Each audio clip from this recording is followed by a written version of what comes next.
রাজবাড়ীতে কিন্তু ডেঙ্গু আক্রান্তের সংখ্যা বাড়ছে। এই মুহূর্তে রাজবাড়ী সদর হাসপাতালে মোট 7 জন ডেঙ্গু আক্রান্ত হয়ে ভর্তি হয়েছে। এর মধ্যে 4 জন পুরুষ এবং 3 জন নারী।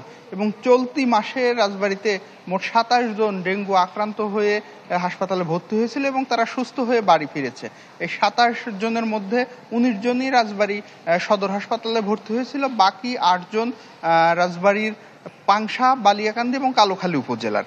এবং এইটাই দেখে আসলে বোঝা যায় যে রাজবাড়ী জেলা জুড়েই ডেঙ্গু রোগী কিন্তু তারা হাসপাতালে ভর্তি হচ্ছে এবং চিকিৎসাও নিচ্ছে। তবে একটি বিষয়, রাজবাড়ী এই সদর হাসপাতালে ডেঙ্গু রোগীদের জন্য আলাদা ওয়ার্ড নেই। এখানে আমরা যেটি দেখছি যে মেডিসিন ওয়ার্ডেই কিন্তু ডেঙ্গু রোগীদের রাখা হচ্ছে।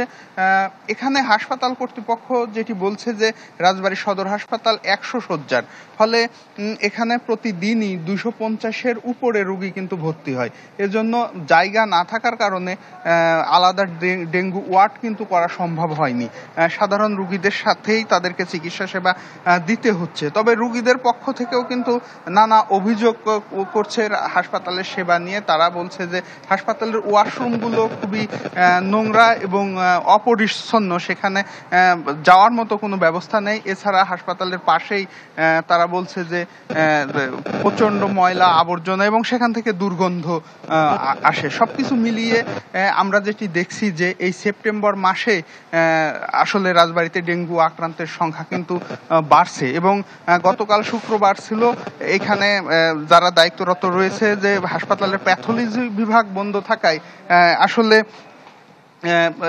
টেস্ট হয়নি। ফলে আজকে কিন্তু অনেকে জ্বর নিয়ে গত বৃহস্পতিবার থেকে হাসপাতালে ভর্তি হয়েছে।